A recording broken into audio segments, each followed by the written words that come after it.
किसी ने बड़ी सही बात कही है। कभी भी भगवान के फैसले से नाराज मत होना, क्योंकि भगवान वो नहीं करते जो तुम्हें अच्छा लगे। भगवान वो करते हैं जो तुम्हारे लिए अच्छा होता है।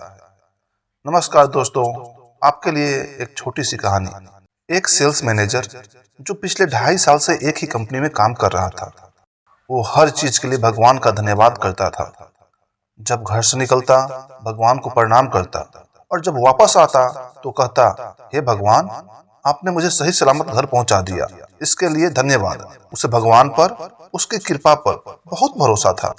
लेकिन कभी कभी उसे भगवान से थोड़ी नाराजगी भी हो जाती। वो 2.5 साल से एक ही कंपनी में काम कर रहा था, लेकिन उसकी सैलरी नहीं बढ़ रही थी। वो सोच रहा था कि अब कहीं और नौकरी ढूंढनी चाहिए। तभी उसे एक नौकरी के बारे में पता चला।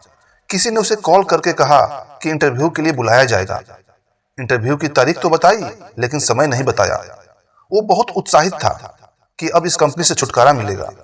उसने सुबह जल्दी उठने के लिए अलार्म लगाया, लेकिन अगली सुबह जब उसकी नींद खुली तो देखा कि सुबह के 7:30 बज चुके हैं, अलार्म नहीं बजा।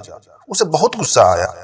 वो जल्दी जल्दी भागा। नीचे आया तो देखा कि बाइक स्टार्ट नहीं हो रही है। बार बार कोशिश की, लेकिन बाइक स्टार्ट नहीं हुई। गुस्से में बाइक को एक तरफ लगाया और रोड पर ऑटो ढूंढने लगा। बहुत मुश्किल से एक ऑटो मिला। जब वो ऑफिस पहुंचा तो देर हो चुकी थी। अब उसका मन गुस्से से भर गया। लंच का टाइम हुआ और उसे ध्यान आया कि वो सुबह जल्दी निकला था तो लंच बॉक्स लेना ही भूल गया। जब ऑफिस की कैंटीन पहुंचा तो देखा कि कैंटीन बंद थी। उसे और गुस्सा आया। कहीं से एक सैंडविच मंगवाया, लेकिन वो भी बहुत खराब था। आधा खाया और फेंक दिया। सोचने लगा, भगवान क्या कर रहे हैं, आज तो ढंग से खाना भी नहीं मिला। शाम के करीब 6 बजे एक कॉल आया। यह वही नौकरी वाला कॉल था जिसका उसे इंतजार था। वह बहुत खुश हुआ। इंटरव्यू शुरू हुआ, सवाल जवाब चल रहे थे। तभी अचानक फोन कट गया। जब उसने फोन देखा तो पता चला कि फोन की बैटरी खत्म हो चुकी थी। अब वो और भी नाराज हो गया। शाम को घर लौटा तो सोचा कि बस अब जाकर आराम करूंगा, बहुत थक गया हूं। लेकिन जैसे वो बेड पर लेटा, बिजली चली गई। अब उसके गुस्से का लेवल और बढ़ गया। वो बोला, भगवान, मैं आपसे इतना प्यार करता हूँ, फिर भी आप मेरे साथ ऐसा क्यों कर रहे हैं। गुस्से में उसे नींद आ गई। सपने में उसने भगवान से बात की। भगवान से पूछा, आप मुझसे क्या चाहते हैं, मैं आपका भक्त हूँ, सब कुछ आपके लिए करता हूँ, फिर भी आप मेरी नहीं सुनते। आज का दिन बहुत बुरा था। अलार्म नहीं बजा, बाइक खराब हो गई, ऑटो देरी से मिला, कैंटीन बंद थी, सैंडविच खराब था, फोन कट गया और बिजली भी चली गई। भगवान मुस्कुराए और बोले, आज जो भी कुछ हुआ वो सब मेरी मर्जी से हुआ। मैंने जानबूझकर तुम्हारा अलार्म नहीं बजने दिया।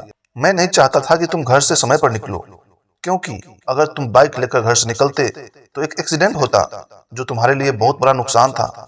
मैंने ही कैंटीन बंद करवाई क्योंकि वहां का खाना खराब था, जिसके खाने से तुम बीमार पड़ जाते। जो नौकरी की कॉल आई थी वो एक फ्रॉड था, तुम्हें धोखा मिलने वाला था, इसलिए मैंने तुम्हारा फोन बंद करवा दिया। और जो बिजली गई थी, अगर वह बिजली आती रहती तो आज तुम्हारे घर में शॉर्ट सर्किट हो जाता और आग लग जाती। तुम मेरे बहुत बड़े भक्त हो, इसलिए मैं तुम्हें ये सब बता रहा हूँ। मैं सबको नहीं बताता। और हाँ, जब तक तुम मुझ पर भरोसा रखते हो, मैं कभी तुम्हें बुरे समय से नहीं गुजरने दूंगा। अचानक उसकी नींद खुली और उसने भगवान को धन्यवाद किया। दोस्तों, कई बार जिंदगी में ऐसा होता है कि हमें लगता है कि कुछ गलत हो गया, कुछ समय खराब हो गया, ऐसा नहीं होना चाहिए था। लेकिन जब हम पीछे मुड़कर देखते हैं तो समझ में आता है, जो भी हुआ हमारे भले के लिए हुआ। हर पल, हर क्षण भगवान का धन्यवाद करते रहिए, क्योंकि जैसा मैंने शुरुआत में कहा था, भगवान वो नहीं करते जो हमें अच्छा लगे, बल्कि वो करते हैं जो हमारे लिए अच्छा होता है।